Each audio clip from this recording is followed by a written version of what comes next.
The Gryphon. This has been out for many years now. I've never really been a fan of flywheelers. I'm more of an accuracy, distance kind of guy, but there is something to be said about accuracy by volume. So here at Frontline Foam, some of the earliest blasters out there have been flywheeler pistols, like the Snake, the Viper, the Pigeon, and the Magpie. Most of those are pistols because in a small platform you don't have room to put all that plunger tube and spring in it. So we have a lot of flywheel pistols, but the Gryphon fills that niche of a primary blaster, a full-size blaster that is also flywheel powered. The Gryphon is a community design, and it's got a lot of different options for it. So you've got the pusher mechanism, the magwell, the nose, and of course your stock or your battery storage. This Gryphon here, it's got a semi-auto setup, so it's got a rev trigger that you pull to turn on the blaster and then pull the trigger to fire in a semi-auto fashion.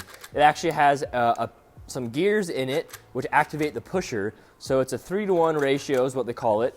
So you get a good amount of travel on the pusher with a pretty short trigger pull. So it's pretty snappy, and it has a variety of different options for either half-length or full-length mags, as well as the cage for your different power, different wheel sizes, and of course different nose lengths, and plenty of Picatinny for your architecture. The designer also likes to boast that it has a really close distance between the barrel and the top rail for more intuitive aiming. And this one has a buffer stock. There's a lot of different stocks out there. There's also a battery tray option, which stores the battery on the side of the blaster, kind of like the Strife or other blasters. So you have a smaller profile, so you can run it kind of like an oversized pistol. I personally prefer it as a primary size, because if I wanted to run a pistol, I would just use a pistol. But the Gryphon I like because it kind of fills that role of being a really slim, slender platform, but still has that accuracy by volume. It's not like a Phoenix, a Nightingale, a Woozy, or Lepus, where you get a lot of rate of fire and kind of medium power in a small package. The Gryphon, though, you're able to get a higher level of power in a larger package, so you're able to use it as a primary. This particular Gryphon has a short nose with a rail on top and bottom, and the buffer tube stock. The battery is easily accessible by taking off a thumb screw off of the stock, and then your battery can fit in. There's also options for a kill switch and a voltmeter. However, I don't find either of those to be necessary. Different foregrips for that full-size platform, and I actually like a vertical foregrip because you actually have the maneuverability with a slim platform and a semi-auto fire, so you don't have to do any pump action. It is really simple. It uses a lot of screws, as you can see, but the construction when I first put together, it was actually really easy to put together. It is a little bit annoying because it uses such a large variety of hardware, so sourcing all those parts individually can be a little bit challenging, especially because you need hardware that's really small in some places and longer in other places. But that being said, if you get a kit with all the hardware in it, you don't have to worry about that problem. The original design, building it, it went together pretty well. Some of the hole sizes were a bit small. The overall tolerances were good though. Overall, I really like it. My biggest complaint initially was that the grip was so small. It's not too bad. You actually have wider grip panels you can put on it just to make it a little wider as well. So that kind of solves that problem. So this has got Kraken motors from out of Darts and Daybreak wheels from Kurika. Fact check me on that.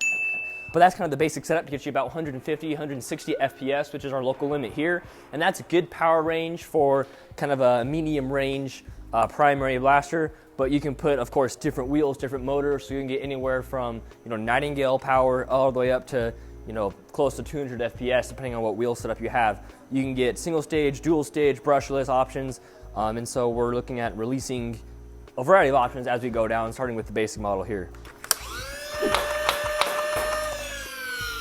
I should also mention it is pretty dang accurate. So the designer has built in a specific gauge of after muzzle, if you will, to act as a dart guide. So it not only can pack a punch, but it can hit its target.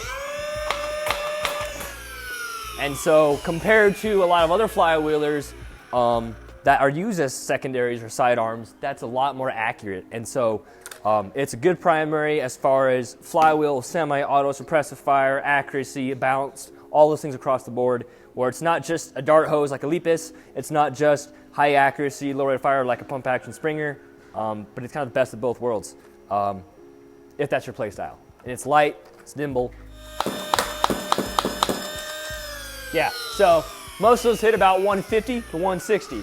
Kind of a lower average. This one hit, well, actually only read 2 of those shots, so I was shooting too fast. But we had some lows of 130. The middle range is about 145 actually, and the high was about 150, 155. So yeah, it's really snappy. You can see how fast I can get shots off by, this is just semi-auto. So you've got that suppressifier if you need it, you've got good accuracy. So this is like 70 feet, maybe 60, 65. It's at least 60 feet.